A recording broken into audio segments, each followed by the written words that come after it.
Baik, bismillahirrahmanirrahim. Assalamualaikum warahmatullahi wabarakatuh, Pak.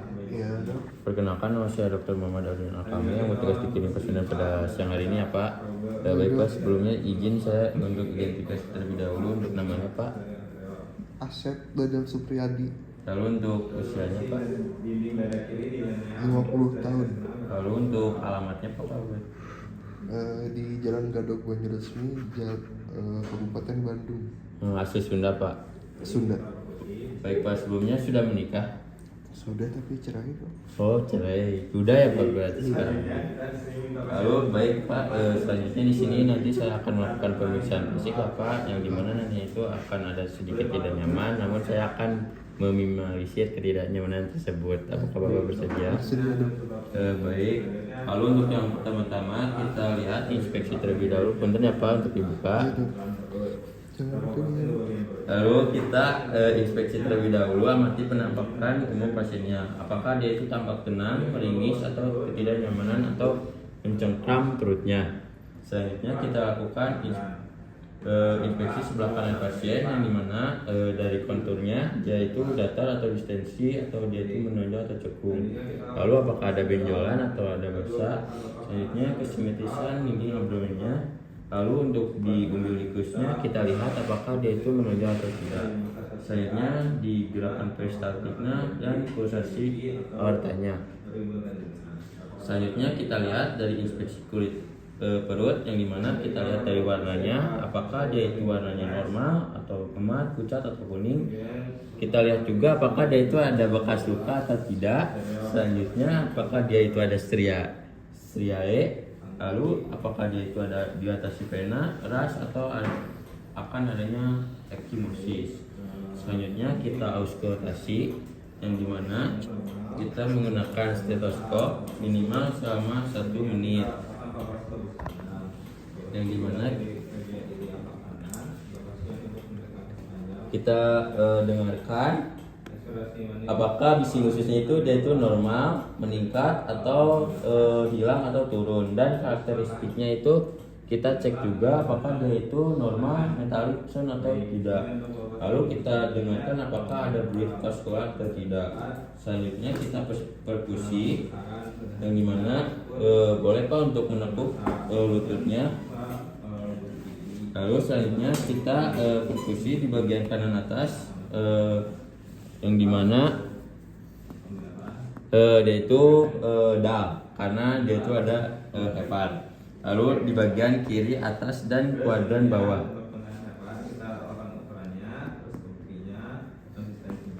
Lalu selanjutnya apakah dia itu ada udara di gaster dan di kolon atau tidak. Selanjutnya kita lakukan perkusi hepar, yang dimana perkusi di bawah, di batas bawah, di batas umbilicus, di area yang bersuara timpani, kuadran atas, dan linea mid valvicula hingga menemukan suara menjadi redup atau dal.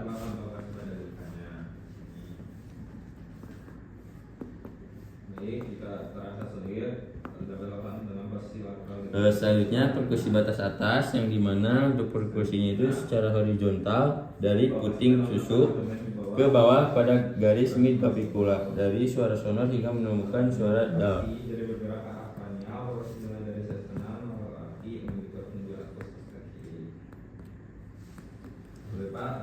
Selanjutnya ukur jarak antara kedua titik yang mengalami perubahan suara dalnya.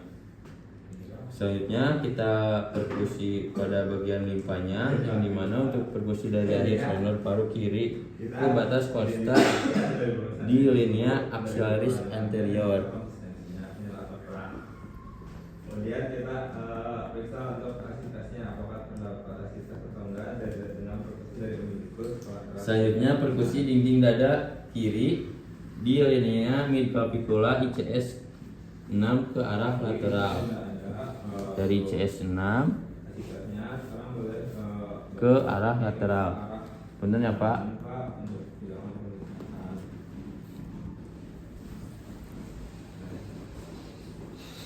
Selanjutnya meminta pasien untuk menarik napas dan perkusi kembali saat ukuran limpa naik. Boleh Pak untuk tarik napasnya?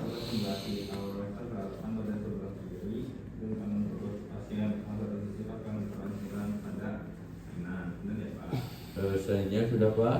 Lalu kita lakukan pemeriksaan palpasi, yang dimana meletakkan tangan di dalam posisi horizontal dengan jari menyatu dan datar di permukaan perut. Lalu selanjutnya kita identifikasi suhunya, apakah dia itu hangat atau dingin. Lalu dicek kelembapannya juga. Selanjutnya kita lakukan palpasi perut dengan gerakan yang lembut dan lakukan pada keempat kuadran. Angkat permukaan tangan hanya pada bagian kulit. Palpasi dengan kedalaman 1 cm. Apakah ada nyeri atau tidak? Benar Pak, apakah ada nyeri Pak? Selanjutnya kita palpasi dalam, yang dimana menggunakan kedua permukaan telapak tangan secara vertikal, tekan pada keempat kuadran perut. Apakah nyeri Pak? Nyeri dong. Selanjutnya kita lakukan palpasi.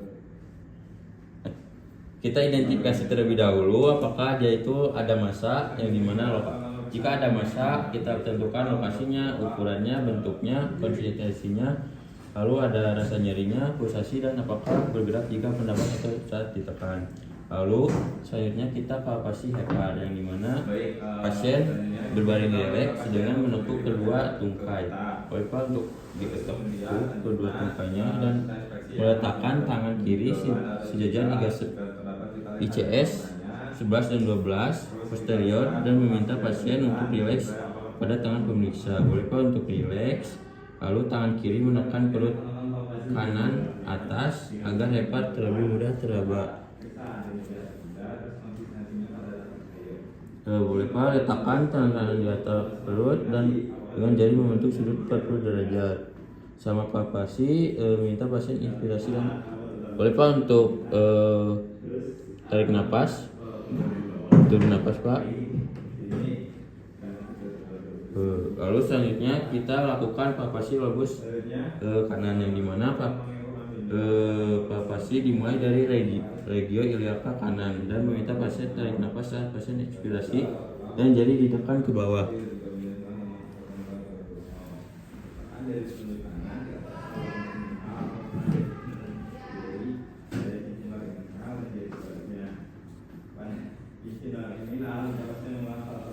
Selanjutnya kita lakukan palpasi lobus kiri, yang dimana palpasi dari umbilikus menuju epigastrium dengan cara yang sama seperti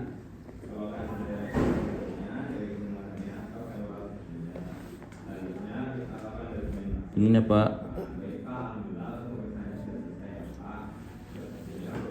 Selanjutnya lakukan penilaian HEPAR, apakah dia itu dari ukurannya berapa jari, lalu dari tepinya dia itu tumpul atau tajam, terus dari konsistensinya kenyal atau keras, selanjutnya dari permukaannya apakah dia itu rata atau berbenjol-benjol, dan apakah dia itu ada nyeri atau tidak.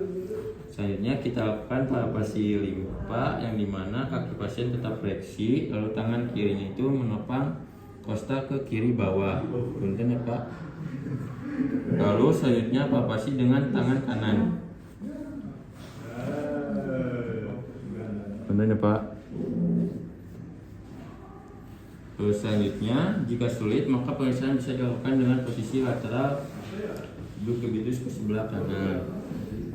Selanjutnya kita lakukan pemeriksaan asites, yang dimana perkusi dari umbilikus ke lateral kanan ke lateral kiri atau kanan. Tentukan batas perubahan suara dari timpani ke redup tanpa dengan meletakkan jari di batas tersebut.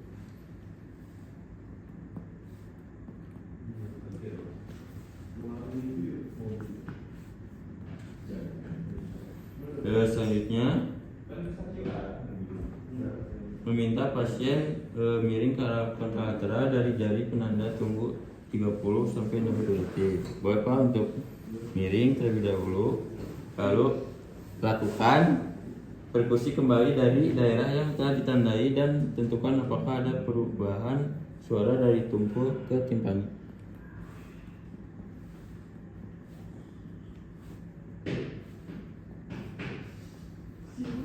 Selanjutnya kita lakukan tes gelombang cairan atau tes ondulasi, yang dimana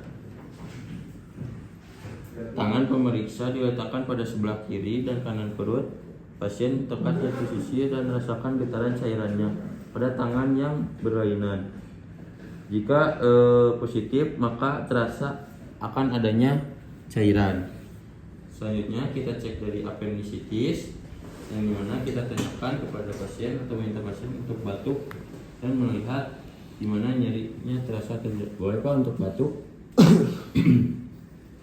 Lalu kita palpasi di bagian midburn point secara perlahan pada titik 12 inci dari pertemuan antara sias kanan dan umbilikus.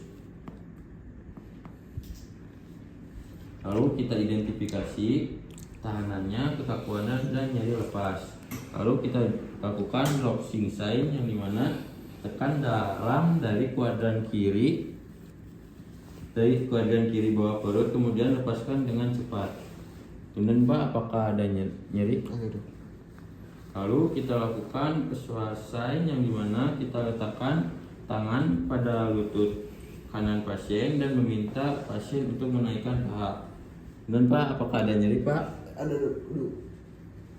Lalu selanjutnya kita lakukan obturator sign, yang dimana kita angkat dan fleksikan secara dan lutut kanan rotasikan pinggul ke dalam, cara rotasikan pinggul ke arah luar.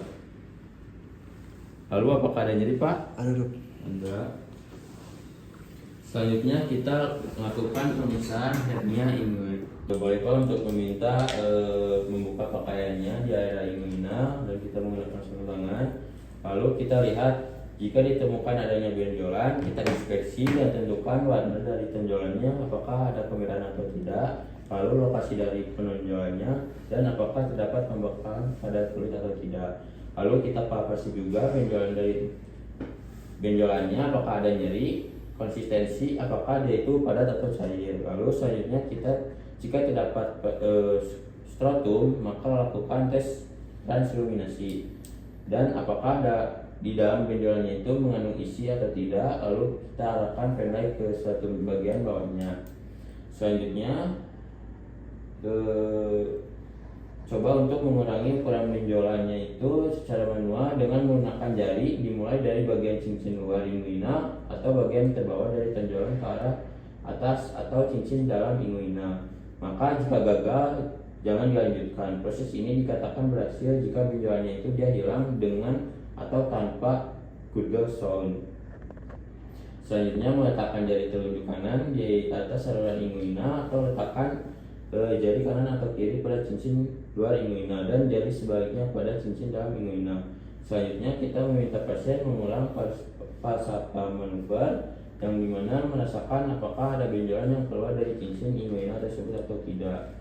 Lalu kita tentukan posisi benjolannya dan korelasikan dengan ligamen inguinalnya. Apakah dia itu indirect atau tidak, lalu apakah dia itu direct atau tidak. Selanjutnya apakah dia itu hernia femoral atau tidak. Lalu alhamdulillah untuk pemeriksaan fisik sudah selesai. Mohon maaf bila ada kekurangan. Assalamualaikum warahmatullahi wabarakatuh.